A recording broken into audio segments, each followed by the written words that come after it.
Hi guys, welcome back to my channel. I hope you're having a great day so far and welcome to today's video where I am going to be sharing all of my thoughts, feelings, musings on turning 40. So if you have feelings and thoughts about getting older, about hitting a big milestone, maybe you're also hitting 40 or maybe you're hitting 30 or 50 or 70 or 100, this is the video for you. So without further ado, let's get started. Okay, so I am obviously just doing a get ready today. I'm not necessarily doing a tutorial, but I do want to share a bit about some of the products that I'm using today because some of them are new. Some of them are things that you've requested from me. So I wanted to show you a different or a second look using the Lancome palette, the Louvre collaboration with Lancome. I just want to share kind of like almost a one and done look using this and without the green, because I guess people, you know, want to see if you can do more than one look with this palette. So I'll be doing that today. I also have a lipstick and the blush that I picked up from the Dior holiday collection, the Haus Labs concealer that is still quite new, as well as one of the new highlighters from Tom Ford, the Soleil Neige highlighter. And I have a bunch of new Rephr brushes. So Rephr are about to release these mini and max versions of some of their most popular eyeshadow brushes. So a larger and a smaller version of lots of their eyeshadow brushes. These will be launching in sets on the 17th of October. So coming up, along with this stunning brush. This is their Sabacojo holiday brush, a very, very special brush from Rephr to mark their anniversary, their 4-year anniversary, and their most luxurious brush in the highest grade natural hair with this stunning, glorious hand-painted handle. This is so beautiful. So that's what I will be using. Everything will be linked in the description box down below, but without further ado, let's get on with it, shall we? So as you probably ascertained from the title of this video, I am going to be turning 40. I know, you can't believe it, can you? You thought I was 18. I know, I get it all the time. But it's true, in a few months, I will be hitting the big 40. Dun, dun, dun. And you know, it's never seemed a big deal to me. I can't say it's something that I'm sad about, that I'm worried about, that I'm dreading, and I never really have. I guess really the only kind of big like age milestone I've hit so far would have been 30. And I just never, I know lots of people will have like a meltdown about turning 30, 40, 50, whatever those big round numbers are. But for me, I just never really felt that way. I never felt afraid of an age or a specific age. And for me, 40 is not something that I'm worrying about. It's not something that's really on my mind, or I'm having any kind of like, you know, nervous repulsion whenever I consider it. It is really just another birthday for me. However, if anyone wants to buy me like an especially large gift, I'm not going to turn it down, okay? I would never turn that down. If you want to buy me a gift for, you know, our anniversary of the day that we met, or my cat's birthday, I don't actually have a cat, but I'll accept that gift from you, okay? I won't complain. So, you know, if other people want to make a big deal out of it, I won't stop you. And I do love a good birthday, and this one's no different. But I feel like other people, for other people, it's different. Other people, you know, I've had several people saying, oh, you know, turning 40, the big 40, oh, hitting 40. And I've seen other people who are turning 40 or 50 or those big round numbers. There's a lot of them. And it really being a big thing that people worry about, that they get scared about, that makes them feel like suddenly you're not where you wanted to be or where you thought you would be in life. And it's really one of those things that happens that really gets people thinking about their life and their goals and things that you might want to change, things that you're not happy about. So I thought I would take this opportunity, this video, to do a bit of reflection, even though I don't really feel like I need to. Maybe I'm wrong. You know, the natural thing for me to kind of consider when I'm turning 40 soon is turning 30. I kind of look back and think, you know, what was turning 30 like? Was I worried about that? I wasn't. But it is interesting, like, quite how different, like, my life is now turning 40 to what it was when I turned 30. When I turned 30, I was pregnant with my first child, with my daughter. So when I turned 30, I hadn't become a mother yet. I had very different friends. You know, I hadn't become a mother yet. You know, a lot of my friends, most of my friends hadn't become parents yet. A lot of them hadn't got married yet. And a lot of changes happened to my friendship group and the people that I have in my life between 30 and 40. And a lot of changes happened to me too. You know, having children, not for everybody, but for me, completely changed everything about me, almost. You know, I became a lot less selfish, as you have to when you become a parent. I became a lot more patient.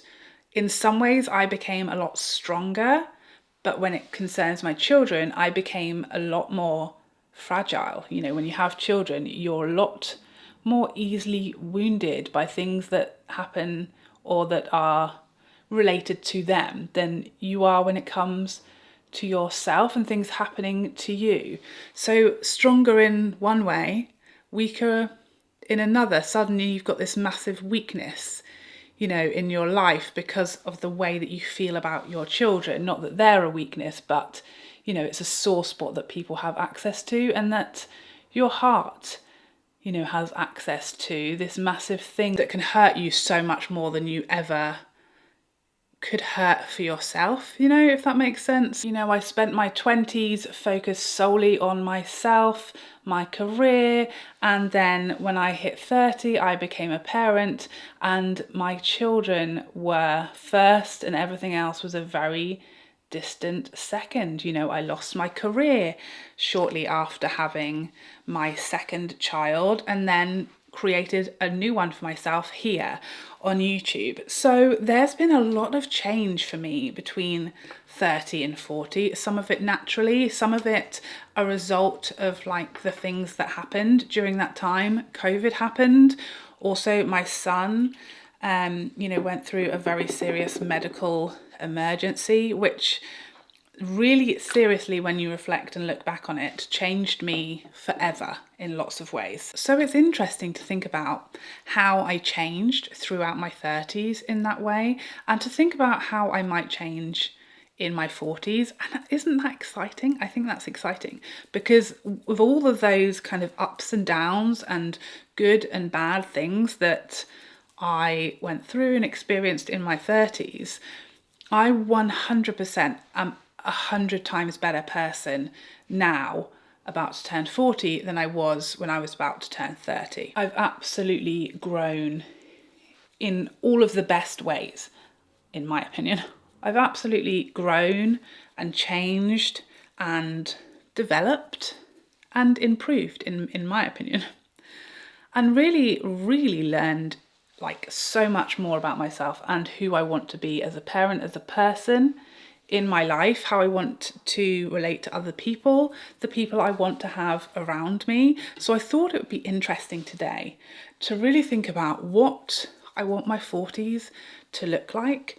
The sort of not necessarily goals, but things I would like to do and explore and work on and share that with you guys. So we really can inspire each other and look at, you know, what's exciting, what are we excited about, what are we going to work on, what can we see improving and being amazing as we age, as we enter a new decade perhaps. Please share with me what your plans are, especially if you are hitting a big 4-0, a big 3-0, a big 5-0, a big 9-0, whatever it is. Let me know how you feel about it. Are you excited? Are you scared? Are you worried? What are your plans? So the first thing that massively changed for me from 30 to 40, and that I want to do a bit of reflection on and learning from, and that is my friendships. I really completely changed, some by choice, some not, like the people around me between 30 and 40. One, obviously I changed career and I moved into a career where I have no co-workers apart from you guys, but I didn't get to see you very often. I have no co-workers, I have no colleagues, I have no work friends. It's just me in an empty room, okay? You know, I had children, and that, like it or not, can really seriously affect and change friendships for the better or for the worse. My friends had children, and same thing applies there. I moved home quite far from a lot of my friends, and some of them moved away also. A few of my friends had career changes, and then my children started school, and that exposes you to this entire new community of people. And I find myself now at 40 really with very few of the friendships that were so important to me in the same, intact and in the same way that they were when I turned 30, which some of them, it's incredibly sad and I wish that wasn't the case.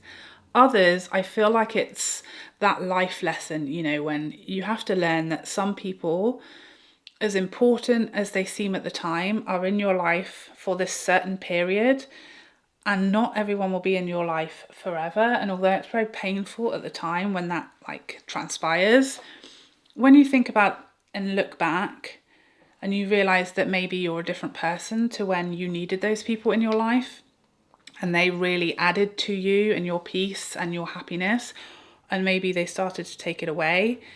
And I really think that as you grow and mature, I have less and less time for people who are negatively impacting me and negatively affecting me. And I really want to focus more moving forwards on the people who really contribute to my space, my happiness, my life, who make me better, who make me feel valued, who challenge me, and not people who, you know, have the opposite effect, who make me sad or who don't value me, etc. I'm just really wanting to focus my time. I've always been someone who's always kept a really small circle. I want small, trusted friendships that are really strong and reliable, and I know that I can count on them. I don't want 2,000 friends that really don't do much for my life. But I'd say as I turn 40, that's even more important to me than ever, because we get so busy, you know, our lives, our children's lives, our families, our friends, everything that we do, it's a lot to fit in. And if I have and keep, you know, 50 friends who really don't care that much about me, and really we don't have a lot to offer each other, then I'm really spreading myself too thin. So for me, it's really important to keep a really small circle of really important people, and people who I am important to and feel important to as well. So that's definitely something that's changed naturally, and that I have kind of come to terms with as I've aged, and I've come to really value like those friendships and relationships that have like lasted the test of that time, because it's a really tough time for friendships. That sort of age where you start having children and getting married, it tests you. Maybe you move away, you know, and that really tests things. Long distance friendships are even tougher than long distance relationships in lots of ways. So that's a change that I found very painful in my 30s, but in my 40s, I'm really embracing it and thinking of it as like natural selection, that people, you know, will exit your life because they just weren't meant to be in it for any longer. And maybe someone knows something you don't. I've heard that expression that, you know, friends leave your life because God heard conversations that you didn't. And I think that's so interesting. Probably very true. The next thing that I have been terrible at, but I'm okay with in my 30s, and that is putting myself first. Obviously, I had both of my glorious children in my 30s, and I would not change that. I don't want to put myself first, and I still won't be doing that in my 40s. My children come first to me, above me, always, and they always will. And then one day their children will come first as well, and I I'm happy with that. I don't want to come above my children. Me coming second, that's absolutely fine to me. But I feel like there should be times, moments when you put yourself first and when you focus on yourself. And for me, I just don't feel like I've ever really done that, or there's been very minimal moments when I do that. And so I do want to start doing that more in my 40s. And one thing I really want to do is spend quality time with myself, which I never do. I never spend quality time on my own. I've started thinking, because my husband and I, we do date days. We don't get to do date nights because my kids are young, you know, we don't use babysitters and we don't have family that are close by that can babysit very often. So, you know, we only get out in the evening together sort of once or twice, maybe a year. So we do date days, but that often means we can't go to the cinema, which I absolutely love going to the cinema. And I really love horror films, scary films. They're only on at night. Have you noticed this? Do cinemas realise we'd like to watch them in the daytime? It's less scary for a start. But second of all, I can't go to the cinema at 9 at night. One, I'll go to sleep, but two, because my children are in bed. So we don't get to go to the cinema and watch the type of films that we're really into together very often. So I just don't get to see any of them. I don't get to see them until they come to the television. And we know that's just not the same, is it? So what I really want to do is start going to the cinema on my own, which is a really terrifying prospect to me because I'm not someone who does like things like that on my own very comfortably, but I really want to become comfortable with doing that. You know, I will get to see the films that I really want to see when they come out and get to see them at the cinema. And two, I feel like it's really important to be able to spend time on your own. I'm nearly 40 and I cannot eat in a restaurant or a cafe by myself. I can't go to the cinema by myself. I need to work on that. That's something I want to work on a lot, is spending quality time with myself. Maybe going, again, I don't go to the spa because a lot of the time I don't have someone to go with. So what, you know, why am I not going on my own for a spa day? Why am I not going on my own to the cinema or for lunch? You know, if my husband's working and he can't go for lunch, but I want to, why am I not doing that? Even going to the shops, I don't even like going to the shops by myself. I'm going to start doing that a lot more. That is like my biggest goal. I want to start doing more on my own for myself, and, you know, not at the cost of anything, not at the cost of like anything my children need or want to do. But, you know, if they're in school, if they're asleep, I'm going to start doing more by myself, for myself, and with myself, and working on the relationship that I have with myself. I think that's something that I've never thought was important before, but I suddenly really do.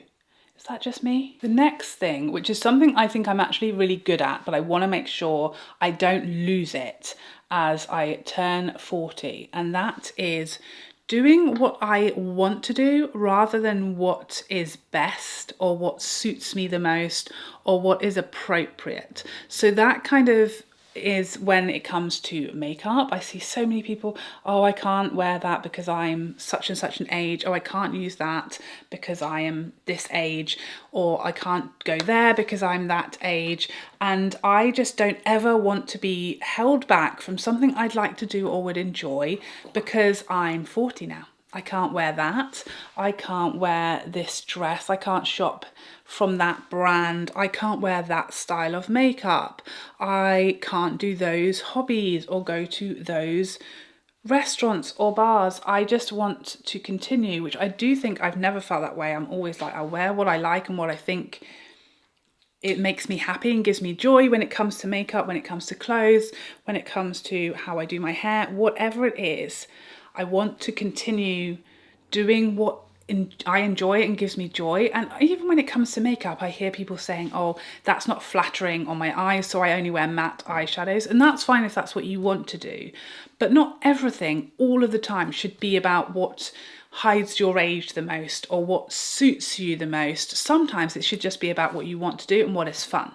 And I feel like I'm good at that, but I don't want to like turn 40 and suddenly stop doing it. So I'm counting on you guys to hold me accountable to that one. If I suddenly start saying I can't wear sparkly eyeshadow because I'm 40 now and my eyelids are crepey, which they are, they're not perfectly smooth, but I'm going to wear the sparkly eyeshadow, and I'm insisting that you guys remind me forever, not just this year. The next thing I really want to do and focus on this year is rediscovering and finding new hobbies. I feel like I've really lost my hobbies in my 30s because, again, it's just time. You know, everybody else's time comes before yours, and then there's work and there's children and there are parents' evenings and clubs and all of that stuff. And when is the time for hobbies? You know, I've kept a few. You know, I do some knitting, I do a lot of reading, you know, I go to the gym, but I've lost some of the hobbies that I used to really enjoy, and I want to get back. I want to get back into horse riding. I want to get back, like I said, to going to the cinema more. I want to get back to going to the spa. All of these things that are just really good for your soul and just make you happy and you enjoy. And I also want to find new ones. So if you guys have any recommendations or suggestions for hobbies that I should take up that you think I would love, please let me know, because I don't even know where to start. But that is another way to really find new people as well. And I think it's really important, particularly as we get older, especially if you are a parent, to treat yourself, to spoil yourself. I think that's so important. And it doesn't have to be like buying yourself gifts or something that costs a lot of money. It could just be pampering yourself with your own, you know, skincare or something, giving yourself a facial. The other week, it was a Sunday, and my children had upset me, and I can't remember what they did, but they hurt my feelings, and I can't remember why. But they did, okay? Hands up, that happened. And I took myself for a drive-through Starbucks. I think it was like brunch time. So I got myself a bacon sandwich and one of the holiday drinks. And I just sat in the car park and I enjoyed my bacon sandwich and my holiday drink in my car with the music blaring. It was probably Harry Styles. I just really enjoyed it. And then I went home and I was only gone like 40 minutes. I don't like to miss a whole day of my weekend with my children, especially not because I'm sulking. But you know, I got out of the house, I had a few minutes of peace to calm down, to, you know, get back into the weekend spirit, and I just treated myself with something as simple as a Starbucks, and it just really refreshed me for the day. It's only a small little thing. You know, I didn't go for a spa day. I wish I had. But again, it's something like that. You know, find ways to spoil yourself, even if it's just going to Starbucks instead of making yourself a coffee. If it's going to the cinema and seeing that film that otherwise you would have missed out on. I want to spoil myself more in the next year. And finally, something that I have definitely already started, and it wasn't really linked to me turning 40, or it wasn't consciously anyway, maybe it is, but it wasn't something I consciously decided to do. But that is doing things that you've always thought about and been curious about, that you've wanted to try, but you just haven't. You know, all the time these days, I'm realizing I'm a grown adult, I'm a woman, I'm a grown woman, and my mum can't tell me what I am and I'm not allowed to do anymore. I can do whatever I like now. And all these little things that I've always wanted to do, I'm just going to do them. So first up, my lip blush. I've been intrigued about that for so long. And this year I was like, I'm doing it. I'm just going to go and do it for myself. Something that I've been interested in, I wanted to do. And I loved it and I've been so happy with it. The same thing goes for starting to laminate my brows. The same thing goes for getting more piercings. I've always really admired people with gloriously adorned ears and wanted loads more piercings, but I just haven't. And again, this year I was like, I'm going to start getting those piercings that I wanted to do, and I've been loving it and so fun. And really, again, it's something for myself. It's a way to spoil myself that I really enjoy and has been really, really fun, and just something I've always wanted to do. And you know, playing with my hair colour. Again, I've not done that for years, partially because of COVID, partially because, you know, I'm getting a lot more grey. I've got a lot of grey hair now, and everyone says you have to, you know, go blonde to hide the grey or let the grey come through, but that's not really me. I like fun hair and fun hair colours, and so again I was like, I'm going to go copper. I'm going to go copper, not because it's going to work the best with my grey or it's necessarily going to suit me any better than any other colour, but because I wanted to do it. And so I'm going to. So that is another thing that I've started and I'm going to finish. And that is anything I want to do, I'm going to do it. If I want to go for a weekend away, if I want to go to the cinema, if I want to try a new career, if I want to, I don't know, whatever I want to do, I'm going to do it. And I'm not going to sit and think about it for another 10 years. I'm going to do it. So those are like my main things. One, I'm going to focus on the quality of my friendships and relationships. I'm going to put myself first more often, not in general. My kids are always going to come first, but in moments when I can, when it's appropriate, I'm going to put myself first more. I'm going to do what I like rather than doing what is best or what suits me or what I should be doing, what anyone else thinks or says I should do. I'm going to do what I want, what makes me happy, what gives me joy. I'm going to find new hobbies and rediscover old ones. I'm going to find new ways to treat myself, to spend time with myself, and to enjoy my own company more. And finally, I am going to do what I feel like doing, what I want to do, what I'm interested and excited to do, regardless of the consequences. Well, no, there's probably some things that I shouldn't do. It's not the purge after all. Okay, so there you have it. Those are all of my kind of thoughts, ponderings, musings, and resolutions, if you like, as I approach the big 4-0. Please join in. Please, if any of these resolutions that I've made for myself inspire you or got you thinking, join in. Let us know what yours are. You don't have to be turning 40. You don't have to be turning, a milestone. We're all turning a new age in the next 12 months. So why not start thinking about, what do I want to achieve this year? What do I want to change? What am I really happy with? What do I want to do more of? These are like my things that, regardless of turning 40 or what age I am, these are the things that I've just been feeling I want to do more, I want to do less, I want to do better. So please let me know what yours are in the comments section. Thank you so much for joining me today. I really hope you enjoyed this video and I would love to see you in another one sometime. Otherwise, take care for now. Bye.